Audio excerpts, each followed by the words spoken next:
iPhone 14 Pro, space gray, with a silicone case. I'm excited.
No, not the type of videos I make. YouTube. I really hope you guys don't hear the computer because it's on full blast. But iPhone 14 Pro, space gray, looks really good. SIM card still there, which I'm pretty happy because I go to Europe sometimes and I need that. I haven't really played with the phone yet. I literally just unboxed this. I am very excited to try the new camera. Now, what I'm really happy about that they did this year, Apple, thank you, is that the back plate is two separate pieces. I don't know if you guys can probably see that. You can take the back plate off with a kit that they will provide you at some point to replace the battery and do whatnot, which is pretty freaking cool. Other than that, I haven't tried anything. I really can't say much about the phone. The only thing is that I'm excited to try the camera, and I know there's so many people on Twitter, on YouTube talking about the camera. I'm gonna try to make a bit of a different video once I do the day in the life that's coming in maybe 2-3 weeks, I want to say, and then I'll do a comparison with other phones and whatnot and start to get into the phone game.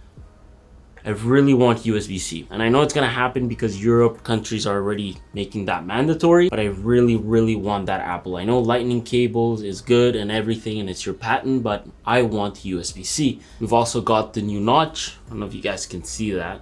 Hope you guys can see that. Other than that, I think that's it for today. I hope I get this video on time because I woke up so early and I have to move. I'm moving into the new condo literally today, and there's so many things I have to go through, you know, making sure the condo's all good. There's so many things I would have never imagined. Honestly, I would have never been able to move without, you know, you guys watching the videos. So thank you so much. But iPhone, you know, space gray, it's freaking cool. Reviews are coming and whatnot. Stay tuned, guys. 14 Pro, I got it yesterday. Pretty happy with it, and well, I can't say I'm pretty happy with it. I haven't even turned it on. Still in setup mode.